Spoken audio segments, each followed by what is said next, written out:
All right, Chris, so the first exercise I'd like you to do is work on a reach and lift. So I want you to reach your hands down, protracting your shoulder blades, and then reach up into a Y shape.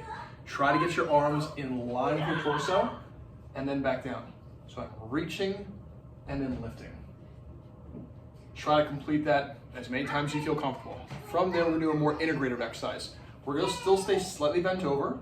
We're gonna reach our arms behind our body, keep our arms in line with our torso. That's gonna really work on our rotator cuff like a supraspinatus.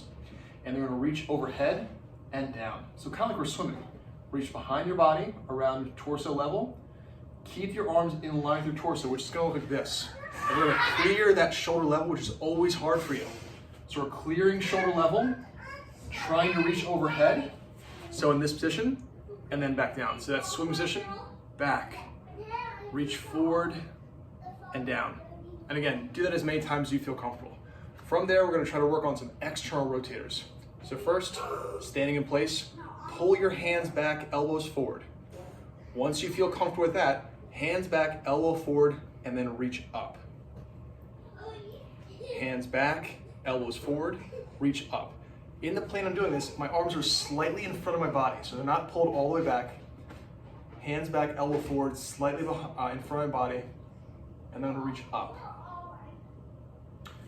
Once that starts feeling comfortable, we're gonna wanna add some load. So, anchor a band in front of you, pull your hand back, and reach up. If the lightest band you have feels challenged, like too overly challenging for this exercise, all I want you to do is take a small weight. So think 1 or 2 pound weight, and we're going to do the same thing. Bend over slightly, pull the hand back, and press up. Pull the hand back, a little over shoulder level, and then press the hand up. So this is working on our external rotators, and then keeping those external rotators turned on as we press up. Good. Next one to work on is some weight bearing. So what I want you to do is first, find that same band anchored, press it in front of you, and then shove your shoulder blade forward. If the elbow motion is bothering your elbow, just keep your elbow mostly straight and shove your hand forward, working on that protraction movement. You can just protract your shoulder forward and then backward and see how it feels. If that feels okay, you can add the elbow in, but if adding the elbow doesn't feel okay, then all I want you to do is just keep your elbow straight and do the same protraction motion overhead. So now I'm pressing overhead and back down. Pressing overhead and back down. If all that feels okay, we're gonna progress into some weight bearing, which is always provocative for you.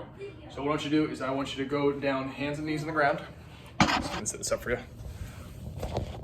Going on the ground.